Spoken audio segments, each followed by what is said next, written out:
The reason why the Mike Israetel PhD scandal is still a story a month later isn't because we're making these videos. It's because of the way Mike and his friends have handled the situation. It's because of the way Mike and his friends tried to drag Solomon Nelson's name through the mud to make him look like some whacked out dude who was just pissed off, and that's why he made the original video. Whether or not you had bad or good intentions, facts are facts, and all Solomon Nelson did was present the facts in his video. That's why the Solomon Nelson original video has 1.4 million views. And the like to dislike ratio is very high. It's like 98% likes. That's why the following video he did on Jeff Nippard, my former client, has turned nasty. 686,000 views. Like to dislike ratio, very high. And then the video just came out yesterday, which is his response to Mike Israetel and Layne Norton for trying to drag his name through the mud, which we're going to go over in my video today. Although I suggest you do watch the whole thing. It is 40 minutes long, but I'm going to pick out some parts that really resonated with me. But that video, in one day, has 265,000 views. I guarantee this is going to approach 1 million as well because of how Mike and his team has been handling the situation. And people are pissed. And you want to know how I know people are pissed without even having to dive into what Solomon Nelson had to say in this video here? All you have to do is go to Mike's channel. Go to the Renaissance Periodization channel, scroll down, and just like I said in one of my previous videos, that actually Solomon Nelson shouted me out in his, so thank you, man. The like to dislike ratio in the views are way down on the most recent videos on the main channel here. And I guarantee you, if Mike would just make a video addressing all of this stuff going down on this main channel, that would turn around. But look at this, guys. 100,000 views, 77,000 views, 164,000 views, 137,000. This one did better, 400,000. 114, 91,000, 385. Like, so some videos are getting views.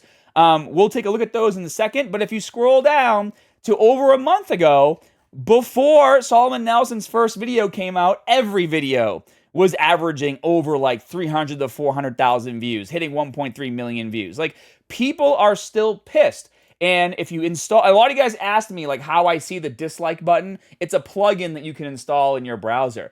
Look at the like to dislikes on this video that was released 13 days ago. This is the one that had almost 400,000 views. 616 comments. A video with this many views should have at least 2,000, 2,500 comments. So they're still doing a lot of deleting here. Let's check out another video. This was 2 days ago. 102,000 views. 3.4 thousand likes to 1.6 thousand dislikes. That's insane. Here's another video from 3 days ago. 77,000 views. 2.4 thousand likes, 2.3 thousand dislikes. And just to kind of give you guys something to compare it to, here's the video I did on Jeff Nippard Was Always Nasty. 4.9 thousand likes, 334 dislikes. Look at the comments. 1,355, right? So you can see, obviously, I mean, I can't prove that they're deleting comments, but to me, my opinion is that, well, they have to be, because I've been on YouTube for 16 years, and I know what a comment section is supposed to look like on average, especially when comparing it to the like and dislike ratio. You get all these dislikes coming in, you get a lot of negative comments that are coming in on your video, guys. Like, it's just the way that it works. And now, I want to share this clip first from Solomon Nelson, because I think Solomon Nelson is a funny guy. And I find myself often laughing at his dry sense of humor because it just goes well with my bag. Like, this is totally my bag. So let me play this clip right here at the, what is this? The 26 mark right here. Scientific research that contributes to knowledge so substantially that it earns you a doctorate. Suddenly, with Butterfly Mike, this piece of research is so fragile that it must never be handled by anyone. It has to be locked up in a glass case, and it would be unethical if someone else found the keys to the vitrine. What is this new definition of science that assumes an etiquette of privacy? Like, it's funny what he's saying, but like, he's hitting the nail on the head.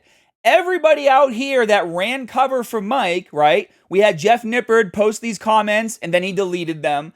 We had Milo out here did a whole video saying that the original document that Solomon Nelson was looking at for Mike's PhD actually was not the final version.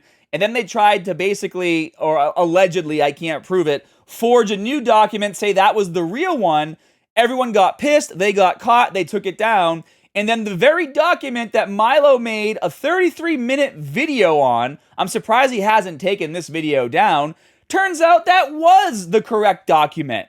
And these guys are saying that the only reason why Solomon Nelson made his video was because he wanted to make a hit piece because he was angry. He was just going over the data. A PhD is suddenly something that has to be secreted away from malevolent eyes and dirty hands. And dirty hands. Does Mike not know that science is meant to exist in the public domain? Since when was it unethical for any member of the public to consult a body of science? You see what he says here? Like, it's not as if Mike Israetel's doctoral thesis was a matter of national security. That's the point he's trying to make. Anybody has access to his doctorate. Anybody could read the thesis. And he's been going on all of these different podcasts trying to make it be like that Solomon Nelson shouldn't even have been able to get his hands on it in order to review it, which we know is BS. Especially when it's been through a supposedly rigorous process of review.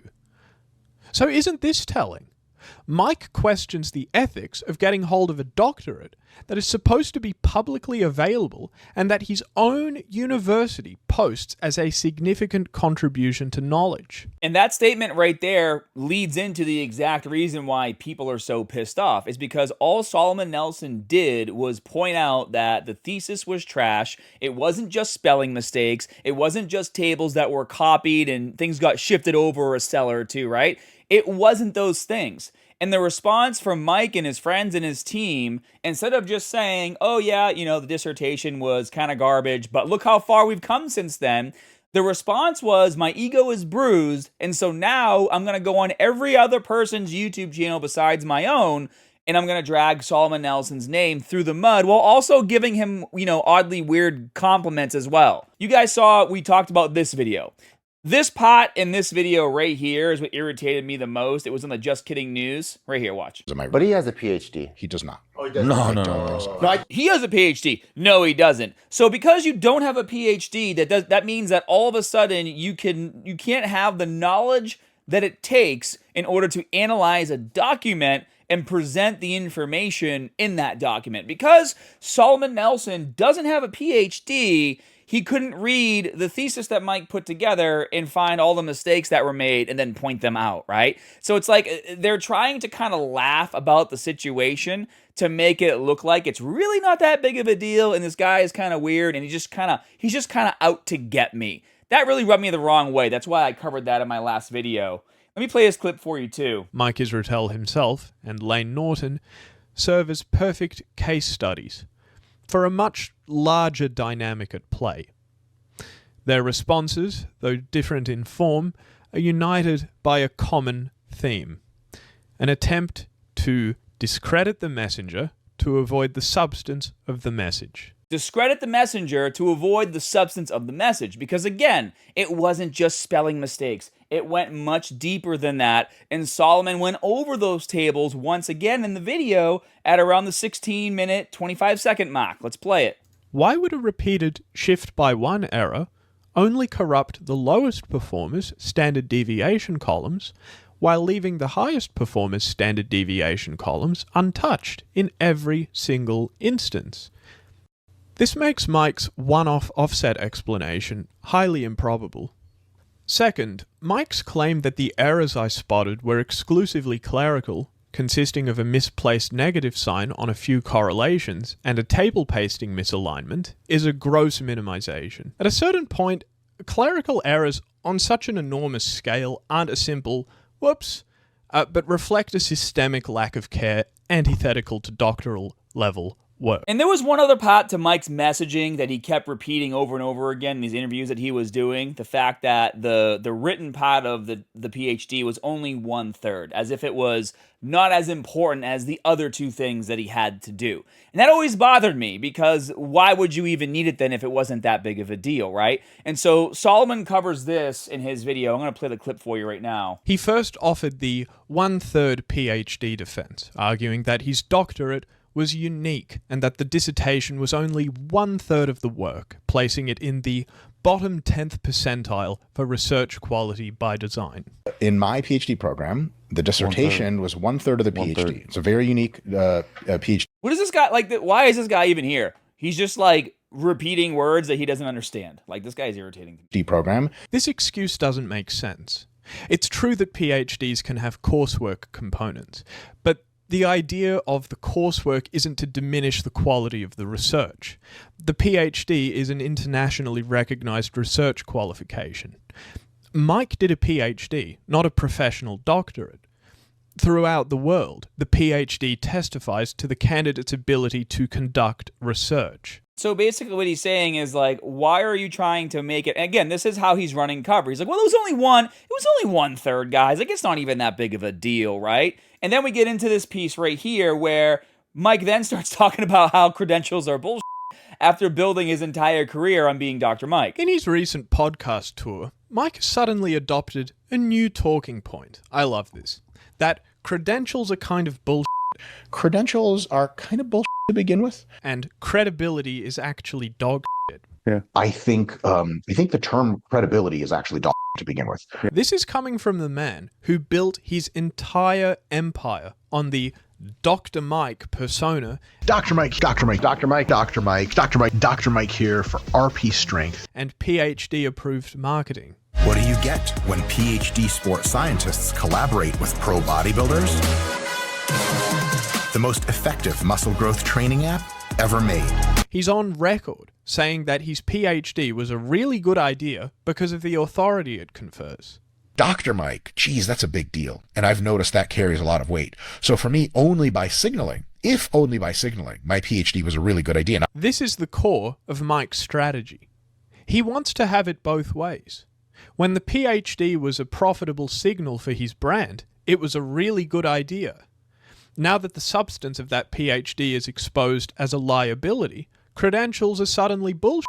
And that sums it up right there, guys. That's why this is still a story a month later. It's not because of the video that Solomon Nelson made, the videos that I've been making, the videos that Greg Doucette has been making, the videos that Zerk has been making, Joey B has been making, right? All these guys that have been covering the situation. It's not because of what we're doing. It's because of how Mike and his team is handling the situation while also trying to drag Solomon Nelson through the mud to make it out to be that he's just some random dude who's pissed off, who knows he's only going to get all these views if he talks smack about us and does these hit pieces. And he even goes into, at the end of his video, it's the last clip I'm going to play for you guys. Again, I suggest you watch Solomon's entire video, but he goes into exactly what a hit piece looks like. And if you don't know what a hit piece looks like, then pay attention, because he explains it. My video was the opposite of a hit piece. It was a substantive analysis of a public academic document,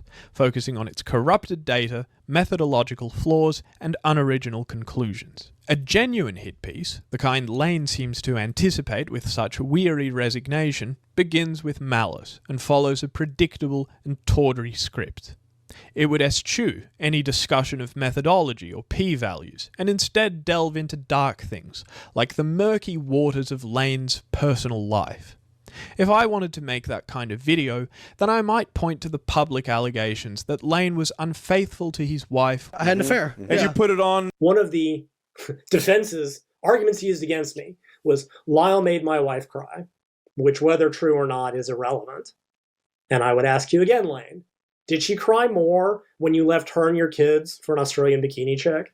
I could then pivot to his physique, weaponizing online whispers about gynecomastia. Not as a matter of health, but as a dog whistle to question his integrity and his natural status. So no, guys, Solomon Nelson isn't out here creating hit pieces on Jeff Nippard or Mike Israetel. He's out here just pointing out the facts and telling the truth, and these guys are crumbling under the pressure. And they're starting to show their true colors, and that's why people keep tuning into the videos. That's why their videos have a much higher dislike to like ratio than usual. That's why all of the videos that are being made about the situation have a lot of views, and the like to dislike ratio is so high because people are just sick and tired of these guys coming out here saying they believe in the science, but what they're really doing is hiding behind science as a brand identity to sell their programs.